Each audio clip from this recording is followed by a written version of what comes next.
my name is Bree Neal. I am mom of Collins and Heidi Neal. Our family has over 1,000 hours on the lake, wake surfing, wakeboarding, just using our wake boat in the past 4 years. We spent a lot of time learning lessons about things that work and don't work for parents with little kids on the water. So we decided to start sharing some of those tips. That way maybe it can help you in your journey. So today I kind of want to talk about something that's really relevant with our area. This past holiday weekend we had a jet skier who unfortunately hit a kayaker, and that kayaker did not make it. And probably most of you have similar experiences with jet skiers following our boats because of the wakes that they make.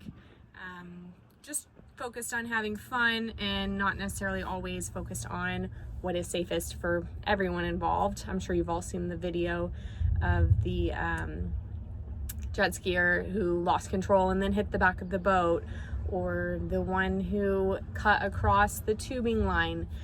So I just want to talk about a couple of the things that have really helped us feel more comfortable at the lake, because having vehicles follow you, especially jet skis, is not really something that we're going to get away from. Something we encounter regularly, so we try to be prepared. That way, our surfers feel comfortable, we feel comfortable, and we can still have a good day on the lake. So one of the first things that is really important to us is visibility. So a lot of these vest companies are making really high vis colors, which are great looking, and they serve a dual purpose so that your person you're towing can be seen from all angles, even behind the wave, or if they've fallen and you're turning around to get them. So I was just going to show you a couple of ours. It's like a bright salmon color.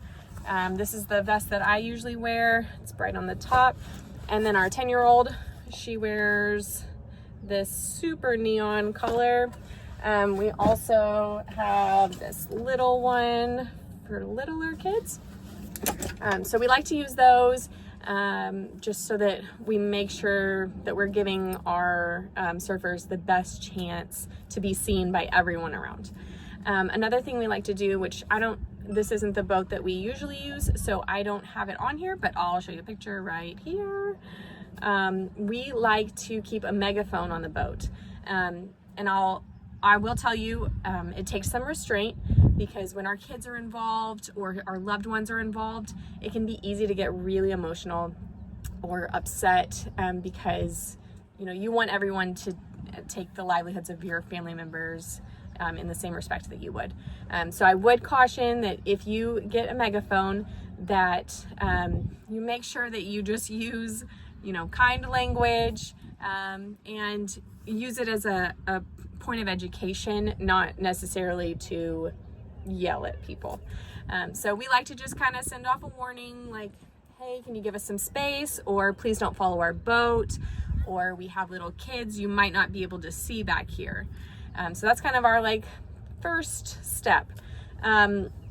If that doesn't really get their attention, sometimes we'll just stop and try and call them over.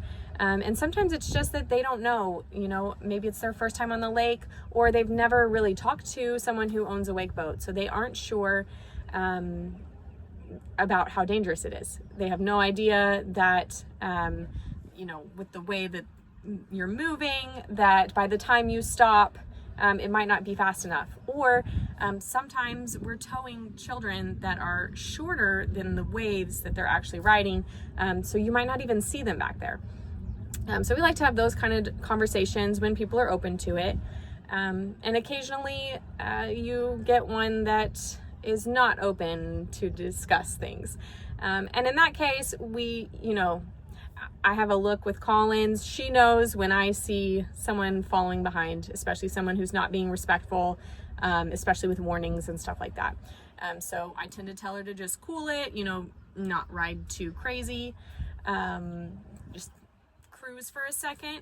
And we tend to chop the throttle and let her just kind of roll up to the boat. We do that, we chop the throttle so that she can kind of ride up next to the boat. That way we're staying really close to her.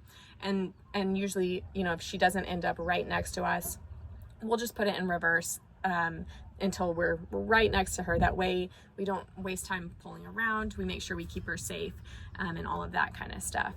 And we do that repeatedly until, you know, they get the hint. And sometimes they don't, and we have to just move to a different area, and that's kind of how it goes. The lake's for everyone, and you know, we know that we have to share it with them as much as we hope that they share it with us. So that's kind of our tips for today, is how to deal with jet skiers and that kind of thing. So I hope you take those things into consideration and stay safe out on the water.